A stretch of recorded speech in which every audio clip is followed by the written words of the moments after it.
as you exchange the vows that you've written for each other today, I hope that you'll remember that the love you feel in this moment is the foundation for everything to come.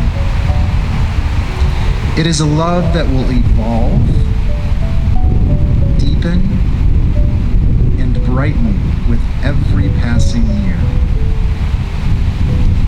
Connor and Emily have chosen to write their own vows, and they will exchange those now.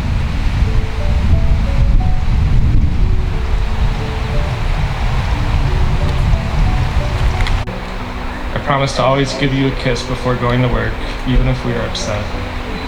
I promise to never take what we built together for granted, and I promise to let you put the last piece in the puzzle. I cannot wait for a lifetime of adventures and exploring the world with you, but right now, there's nowhere else I'd rather be than right here marrying my best friend and love of my life. Nothing can come between you and I. I love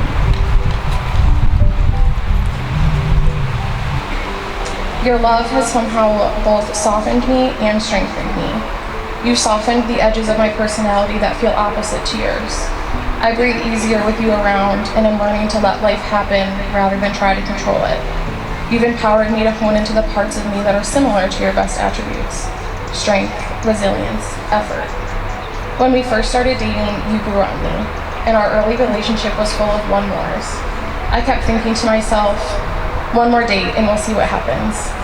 4 years have gone by, and all of those one-mores have added up to forever, and I found myself giddy when last night I got to say, one more day and we'll be married. When we're married, I vow to listen, compromise, always remember that we're on the same team, and fill our home with love and laughter. People always say that your wedding day will be the best day of your life, but knowing that there are countless days ahead of us as husband and wife, I have no doubt that there are even better days to come. I love you. As witnessed here today before this company, and have pledged your love and loyalty to each other, by the power vested in me in the state of New York, I now pronounce you husband and wife. You may kiss the bride, Connor.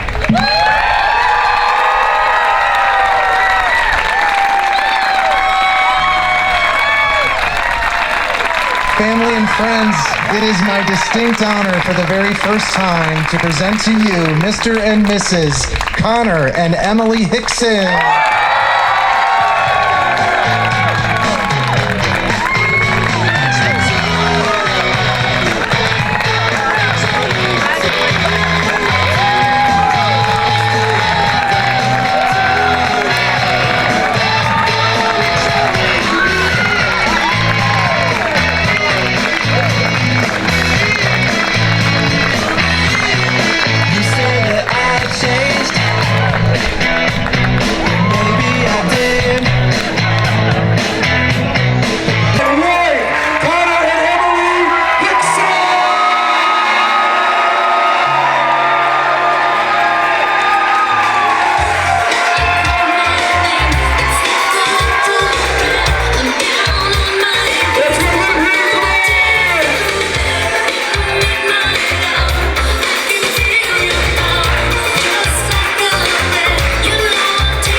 And now for their first dance as husband and wife.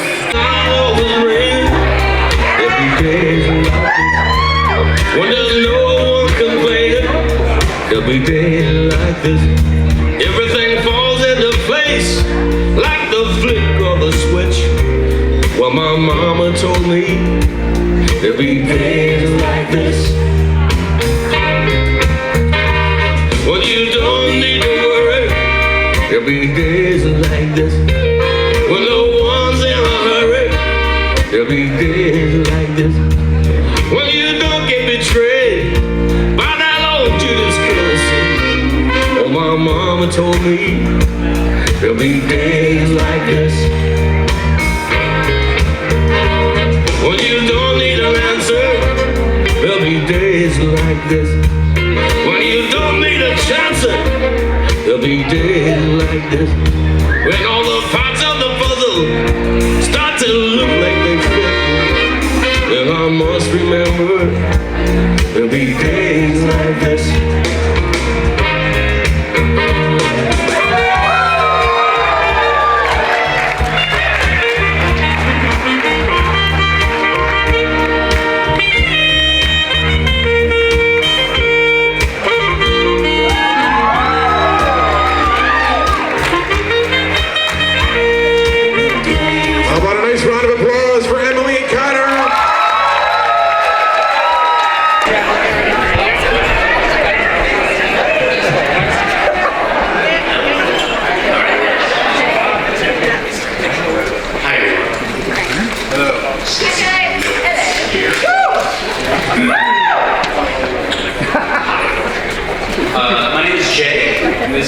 My name is Luke. Excellent.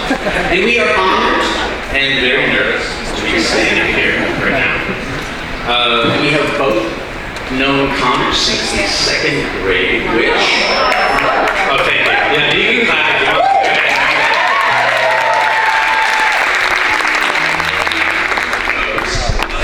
By my calculations, I believe that makes us his oldest friends. Okay, all right. So unfortunately, time does not allow us to go over every happy memory that we've ever made together, so here is an abbreviated list. Soccer season upon soccer season. Kickball. Years of orchestra with an increasingly frustrated Mr. Novak. Crypto Forge. New Year's Eve at Windspear. Sleepovers. Bootleg Tetris in the library. Spanish class projects. Donde está el baño? Losing Connor's wallet at Oktoberfest. Camping. Losing Connor's car keys at a concert because he threw them into the thicket for no reason at all. Scary movie nights. After lunch detention for flicking almonds at Jonathan Manderlock. Pickleball. Nights of teenage debauchery and subsequent mornings of Connor telling me to do better. Mortal Kombat. And much more, etc. Anyways. So these days we see a little less of each other as you grow older and lives naturally diverge. But what I find beautiful in our relationship is that we seem to always pick up where we left off anytime we do get together. And I think part of that is because Connor is easy. He's a no fuss, down for whatever, there when you need him, no questions asked kind of friend, no expectations, no strings attached. And I think as we get older, and as life gets a little more complicated, I've grown more and more appreciative of what an uncomplicated relationship we have. So, naturally, it was important to us that Connor ended up with someone who recognizes and appreciates him as we do. Somebody equally delightful as Connor. And then he introduced us to Emily.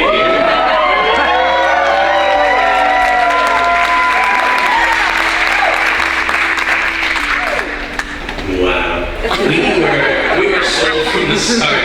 I mean, have you all met?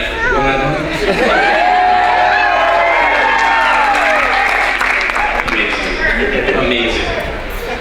Immediately. Hello? Oh yeah. Oh, I won't.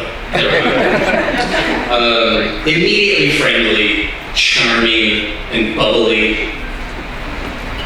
And heck of a kickball player. And it was clear from the start that she and Connor were operating on the same wavelength. And so Luke and I, we've talked it over. And together tonight in front of all these people. We would like to formally approve of this union.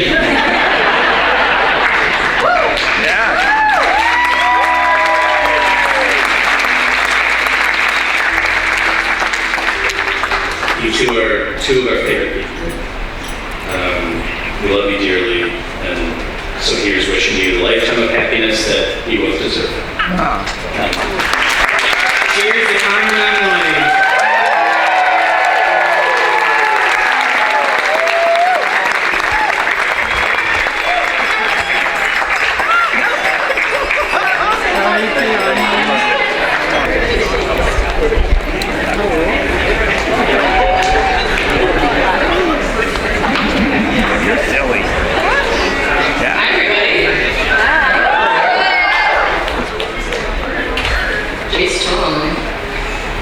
This pairing is a pretty inspiring success story. So Isabel and I met Emily in Mr. Daniel's 7th grader science class. As elephant numerics would have it, Barrett sat next to Cronmiller, sat next to Deuce Thomas. And as fate would have it, Emily really did not like us. Isabel and I could hardly look at one another without bursting out laughing and making our incoherent inside jokes the entire that's why I wouldn't try.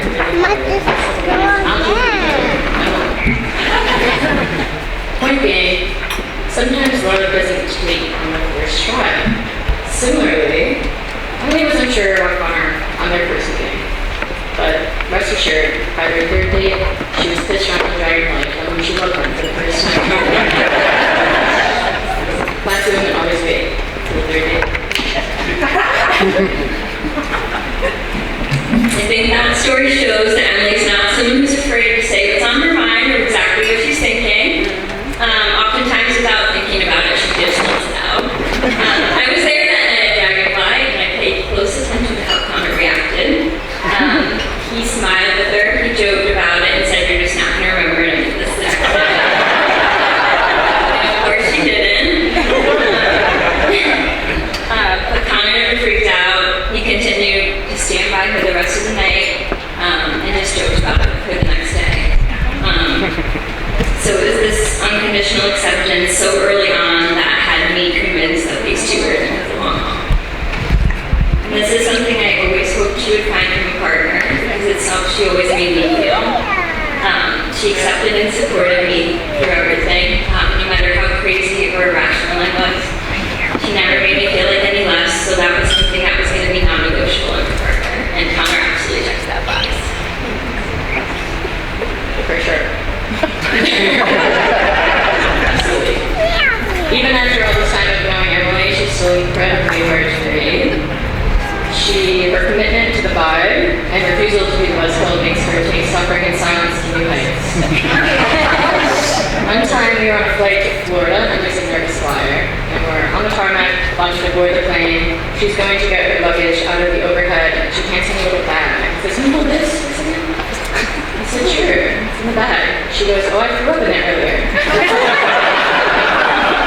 I said, "Interesting. I didn't sit next to you the entire flight.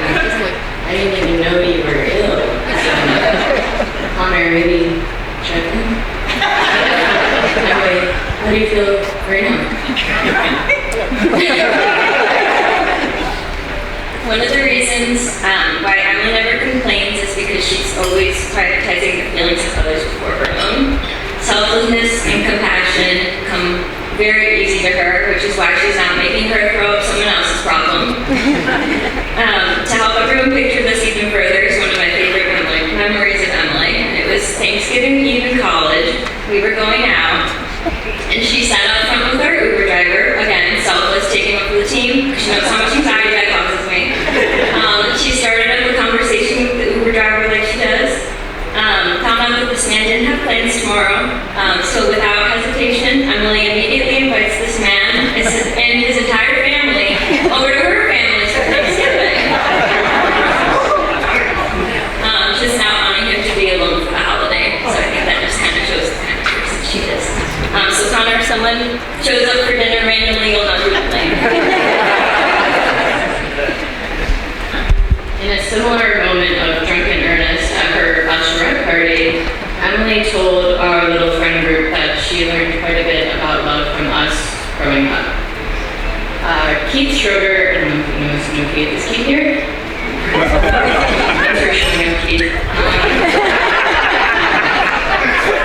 Keith Schroeder has this saying, getting old is not for the weak. And you can see a lot through 17 years of friendship. And I think that our entire little friend group can attest to the fact that a lot of times neither is being young. Isabel and I were incredibly privileged to have Emily's face be the one that we got to see after a very long and shitty day of just being young. Equally as lucky were we to hardly even remember what it's like before we knew Emily. It's true that everybody's born worthy of love, but the right to be universally adored is earned, and Emily doesn't even have to try. Again, without even trying, she makes you laugh, she makes you feel comfortable being yourself, she lights up any room she walks into, and she makes everyone feel like everything's gonna be okay. And for that, everyone clings to her. It's no wonder she has more friends than anyone I know. And I think everyone in this room tonight can agree that we're so thankful that she chose to be a part of our lives, and we're all better off for it. And I know Elle and I are just very thankful that she reconsidered friendship with us. So Emily, the circle is round, has no ends. That's how long you're going to be my friend.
Speakerphone. So he, hey buddy, and he's like, hey, I just want to let you know, I'm going to ask Emily to marry me. I want to know if you're okay with it. So I go on this huge diatribe on, oh buddy, I love it, I'm so happy, you're a great guy. About 3 minutes later, I look down and the phone is dropped. The call is dropped. So like, awkward moment number 2. So I go out to the balcony, I call him back and I'm like, hey buddy, how much of that did you get? He's like, I got hey buddy. That was it. So I had to redo the whole thing all over again. So you got that to look forward to. My favorite Connor and Emily story, and this is when I knew that they were made for each other. We're in Bologna a couple years ago. We're at Vanessa's cousin's house having dinner. And we're walking back after many bottles of wine. They're walking maybe 20 feet in front of Vanessa and I. And these two bingos are bouncing off each other, drunk as hell, giggling, laughing, pushing each other. And it just, I don't know, it made me smile. Something about the two of you bingos doing that. All right, here's the tears. Emily. Going through this process, it was kind of like reparenting all over again. It was like Polaroids just flashing in your brain, coming up with ideas. This great moment, that great moment. So I decided to just focus on the essence of my beautiful daughter. I know I'm biased, but I truly believe that she is one of the most pure, beautiful, and empathetic souls I ever met. I don't know the time frame, but I think it was like circa 7th grade to maybe 9th grade. She had a black sweatshirt with ugly fluorescent letters that said free hugs on it. And she wore this thing everywhere. But that encapsulates her. And If I can ask a favor from grade school, middle school, high school, college, can I see a show of hands of all her friends?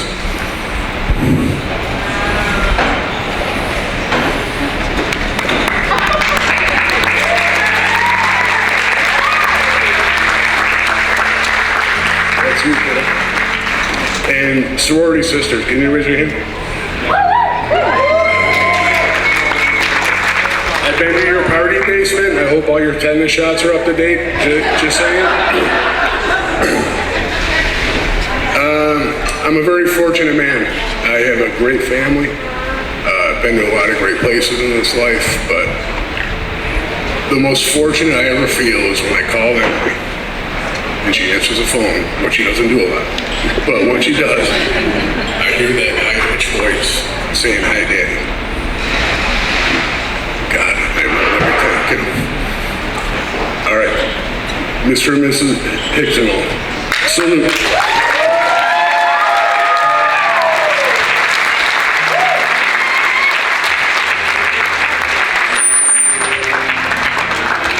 And now, ladies and gentlemen, for their first dance, Amy's first dance with her father.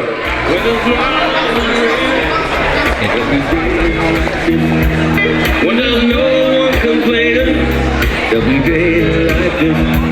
Everything falls into place like the flick of a switch.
Time to get this party started. Yeah.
singers. Like I heard Keith Schroeder is like amazing singer. Yeah. Just come up. Just come up. I heard Keith. So we are looking for guest singers. If you're brave, come on up.